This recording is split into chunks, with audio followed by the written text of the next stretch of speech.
Hello, gentle listener. Come join me on a journey to Tir na Nog. Before we begin, if you enjoy wandering into ancient worlds and Celtic myth, consider subscribing to Celtic Slumber. Settle yourself now, breathe in, and let the world soften around you as we step into story.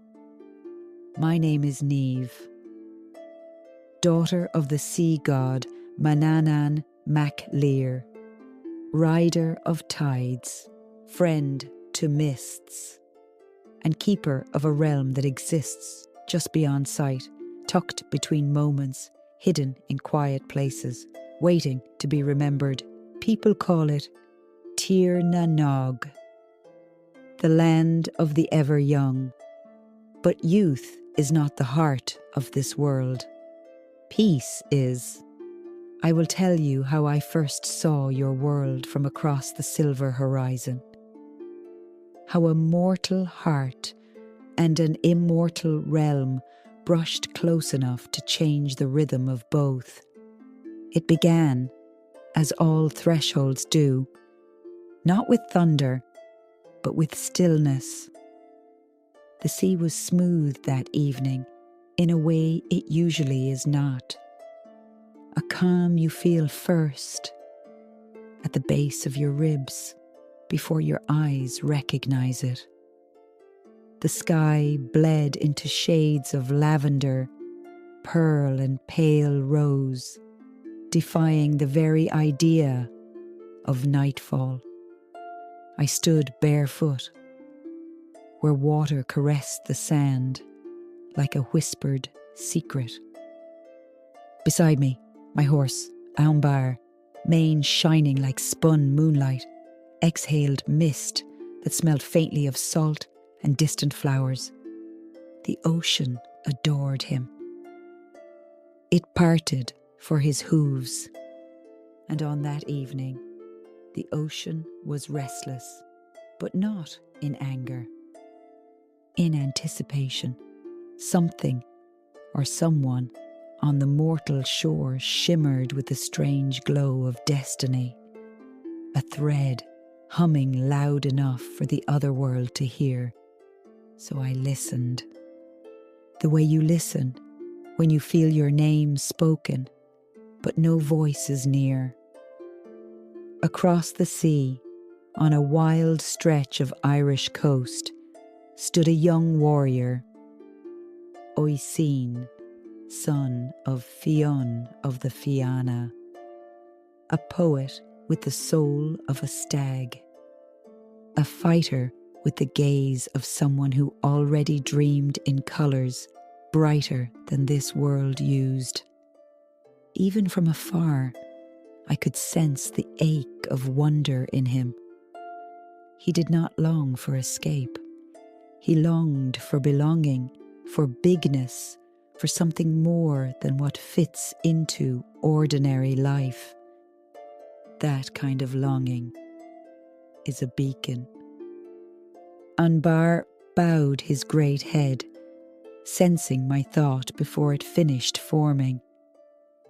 I laid my palm against his warm neck, a quiet pact between us, and with no need for reins, saddle, or command, he stepped forward, not into the water, onto it.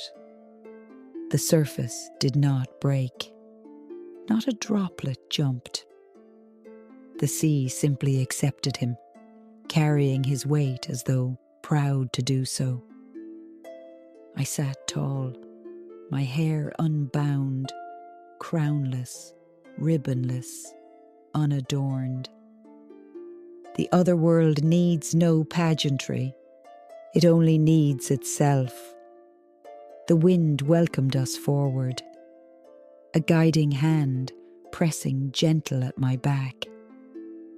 The stars leaned closer, curious, lowering themselves just enough to shimmer on the surface like lanterns floating upside down.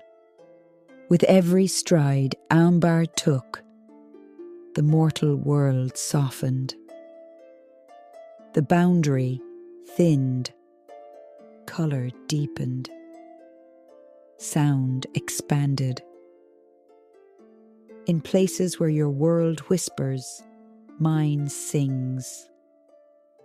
In places where yours sings, mine becomes symphony.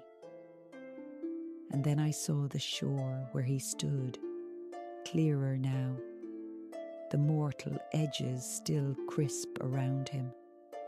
The cliffs behind him breathed in moss and emerald bracken. Waves swirled at his feet like old hounds, circling a master they trusted but did not fully understand. Oisin did not look shocked to see me. Some souls remember the impossible long before it reveals itself. He only looked ready. He did not kneel. He did not shout. He did not reach for a weapon or prayer. He simply placed one hand over his heart in quiet recognition of something larger than explanation. And I smiled. Not a lightning spark of romance, not conquest, not fate with clenched fists. Just the gentle click of a forgotten truth sliding back into place. I did not call out to him across the water. Some invitations should never raise their voice. I only extended my hand. The world paused, just long enough for him to understand that he was meant to take it, if he wished. So he stepped forward, boots sinking into the softness between land and sea, hesitation dissolving like sugar in warm tea. The waves breathed around his ankles, cold and curious. Then, impossibly, they lifted him, one step above the tide, then another, until he too stood upheld by the generosity of the deep. Aunbar lowered himself, without bending his legs, because the ocean bent for him instead. Oisin mounted behind me, respectfully, carefully, as though he already understood that reverence was the language of this crossing. He spoke no words. He didn't need to. Some thresholds cannot be translated into sound. We moved west, farther than maps can measure. The air warmed with honeyed light. Not sunlight, though it felt like a cousin to it. Not moonlight, though it carried the same softness of silver. It was a light that seemed to come from everything instead of one place. The clouds changed shape around us, curious witnesses, like drifting flocks of sheep. The sea hummed now, a low harmonic lull that slipped beneath skin, like a song you don't recognize but already know every word to. Then came the moment of veils. No storms, no gates, no booming celestial sound, just a quiet blink in the world. And suddenly, we had arrived. Tir na Nog does not reveal itself like a curtain lifting. It reveals itself like a memory blooming. The scent came first, wild apple blossom, salt kissed petals, honey warmed on stones. Then the colour, green that held more life than green should be allowed, a green layered with gold undertones, threaded with motion, like the earth was breathing slowly, contentedly. The sky shimmered in shades unnamed, because your world has words for colours, but mine has colours that outgrew words. Mountains sloped upward like great sleeping beasts. Capes of heather draped over their shoulders. Rivers wound like silver serpents who knew every secret but kept them gently. The trees, oh the trees! Elder, oak, and yew grew side by side, roots braided beneath the soil like clasped hands in the dark. Leaves chimed softly overhead, not from wind, but from presence, a harmonizing with existence itself. Birds did not simply sing, they conversed with the air, shaping melody into architecture. And everywhere, quiet magic, not demanding, not dazzling, a magic you could walk through without disturbing, like morning mist. Oisin dismounted slowly, not in awe, not in disbelief, in remembrance. I said nothing and allowed him to discover the world with his own breath, his own pulse, his own silence.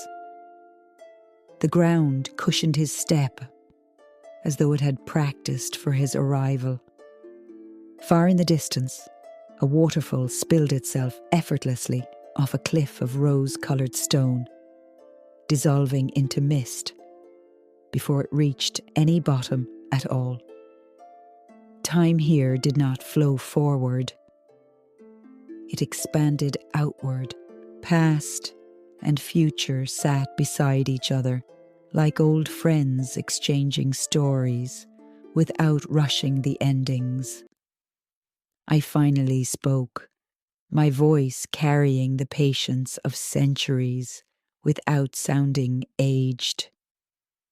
Welcome to the world between heartbeats. His reply was soft, reverent enough to qualify as prayer. I think I have been homesick for here my whole life. That was when I knew. Not all mortals come to Tir na Nog seeking wonder. Some come seeking themselves. I walked with him then, past crooked, standing stones humming with mnemonic power, past pools of unmoving water that reflected truth instead of faces, past meadows where flowers grew according to forgotten constellations, not seasons. Strange, gentle creatures lifted their heads as we passed. Stags with silver-dappled coats, foxes whose tails trailed soft sparks, birds that radiated calm instead of colour. None fled, none feared. Fear does not survive here long enough to breed. We crossed a field where horses grazed without fences, their coats burnished like sunset poured into fur, their eyes deep and thoughtful. One approached Oisin, lowering its great head to brush his shoulder. No hierarchy, no submission, just recognition. He exhaled a laugh, quiet and unbelieving. It's like the world has forgiven itself here. I considered that. Yes, I said. Or perhaps it never learned regret to begin with. We wandered for what could have been hours, or moments, or eternities, folded neatly between two blinks. Conversation came easily, then not at all, then easily again. Not out of awkwardness, but because silence here is a companion, not a void. Eventually, we reached a hill crowned by an ancient tree, older than rivers and second guesses. Its trunk was a cathedral of wood, spiralled with natural carvings that resembled stories mid-breath, language just shy of forming letters. Beneath it, a pool lay perfectly still, holding the sky without distortion. I sat at its edge, knees folded like a swan at rest. He mirrored me without thinking. At last, he asked the question all mortals eventually ask, no matter how brave their silence. What happens now? I touched the surface of the water, not to ripple it, to greet it. That depends. Some come here to stay, some come here to remember, and some come here to learn what they must carry back. He was quiet a long time, not sad, just gathering himself gently, like a person folding blankets after sunrise. And which am I? I turned my palm upward. The kind who needed to see that wonder exists without extraction. That peace is not something earned, and that rest is a form of bravery. A slow nod, as if that truth had been waiting inside him longer than he had been alive. He did not ask to remain, not because he wanted to leave, but because he finally understood he could return without losing himself. So we made the quiet walk back toward the coast that kisses between worlds. No urgency, no grief, no fracture. When we reached the threshold, the sea greeted us again, calm, respectful, unsurprised. Anbar waited. Oisin paused, breathing in the impossible air one last time, not to clutch it, but to carry it correctly.